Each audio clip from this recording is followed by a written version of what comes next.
ভারতের ইতিহাস ও স্থাপত্যের গৌরবময় অধ্যায়গুলোর মধ্যে এলোরা গুহা এক অনন্য বিস্ময়। মহারাষ্ট্র রাজ্যের ঔরঙ্গাবাদের নিকটবর্তী এই গুহাগুলির প্রতিটি প্রকোষ্ঠ যেন পাথরে খোদিত এক মহাকাব্য, যেখানে ধর্মীয় সহিষ্ণুতা, সাংস্কৃতিক সংহতি এবং মানব সৃষ্টিশীলতার অপূর্ব মেলবন্ধন প্রকাশ পেয়েছে।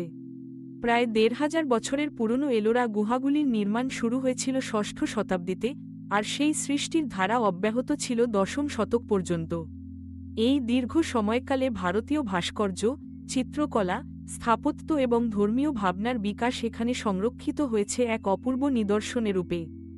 এলোরা গুহার বিস্তীর্ণ প্রাঙ্গণে প্রবেশ করলেই প্রথমেই নজরে পড়ে প্রকৃতির সঙ্গে মানুষের সৃষ্টিশীলতার অপূর্ব সংলাপ। এখানে মোট ৩৪টি গুহা রয়েছে, যেগুলি ৩টি প্রধান ধর্মীয় গোষ্ঠীতে বিভক্ত: বৌদ্ধ, হিন্দু এবং জৈন।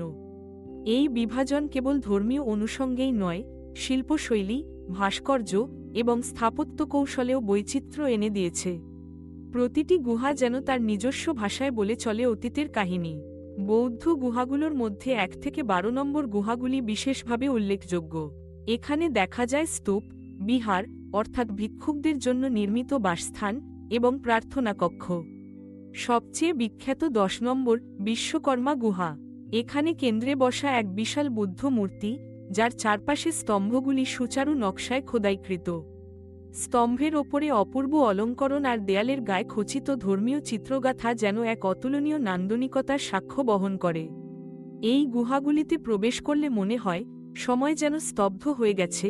ভিক্ষুকদের স্তব্ধ পদচারণা, প্রার্থনার মৃদু ধ্বনি এখনও প্রতিধ্বনিত হয় এই শীতল পাথরের মাঝে। ১৩ থেকে ২৯ নম্বর হিন্দু গুহাগুলি হিন্দু পুরাণ ও দেবদেবীর কাহিনীর অপূর্ব দৃশ্যপট নির্মাণ করেছে। সবচেয়ে বিস্ময়কর ১৬ নম্বর কৈলাস মন্দির। পুরো একটি পাহাড় কেটে একটানা খনন করে গড়ে তোলা হয়েছে এই বিশাল মন্দির।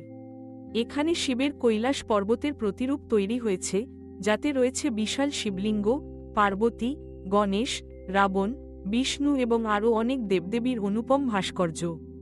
রামায়ণ ও মহাভারতের দৃশ্যাবলীর খোদাই, বিশাল প্রবেশদ্বার এবং স্তম্ভের অলঙ্করণ একে বিশ্বের স্থাপত্য ইতিহাসে অনন্য উচ্চতায় পৌঁছে দিয়েছে।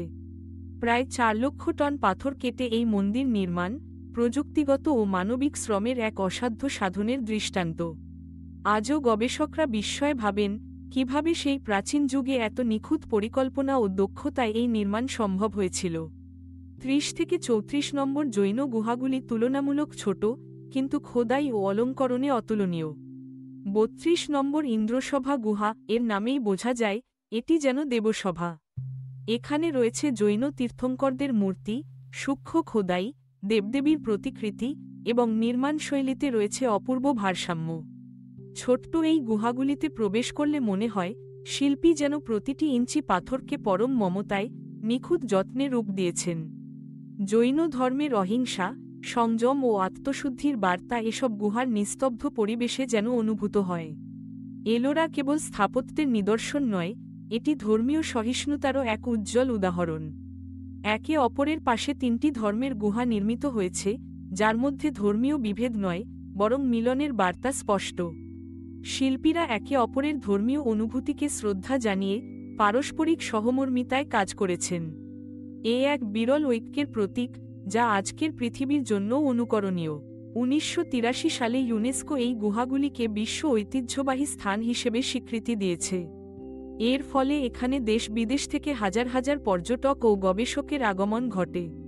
তারা মুগ্ধ বিস্ময় ঘুরে দেখেন প্রতিটি গুহার অলিন্দ, স্তম্ভ, মূর্তি ও খোদাই। এলোরা গুহার দেওয়ালে যখন সূর্যের আলো পড়ে, তখন সেই পাথরের ছায়া ও আলোর খেলায় অতীতের গল্পগুলো যেন জীবন্ত হয়ে ওঠে। বর্তমানে মহারাষ্ট্র সরকার এলোরা গুহার সংরক্ষণ ও উন্নয়নে নানা পদক্ষেপ নিয়েছে। আধুনিক প্রযুক্তি ব্যবহার করে এখানে পর্যটকদের সুবিধার্থে গাইডেড ট্যুর, তথ্যকেন্দ্র, লাইট অ্যান্ড সাউন্ড শো ইত্যাদি চালু হয়েছে। এলোরা এখন কেবল ধর্মীয় তীর্থস্থান নয়, আন্তর্জাতিক পর্যটন মানচিত্রে এক গুরুত্বপূর্ণ স্থান। এখানে আসা মানে শুধু ইতিহাসের সাক্ষাৎকার নেওয়া নয়, বরং ভারতীয় সংস্কৃতি, নান্দনিকতা ও সৃষ্টিশীলতার গভীর উপলব্ধি। এলোরা গুহা আমাদের শেখায় শুধু ধর্মীয় বিশ্বাসেই নয়, সৃষ্টিশীলতা, ঐক্য এবং সহিষ্ণুতায়ও মানুষের শ্রেষ্ঠত্ব নিহিত।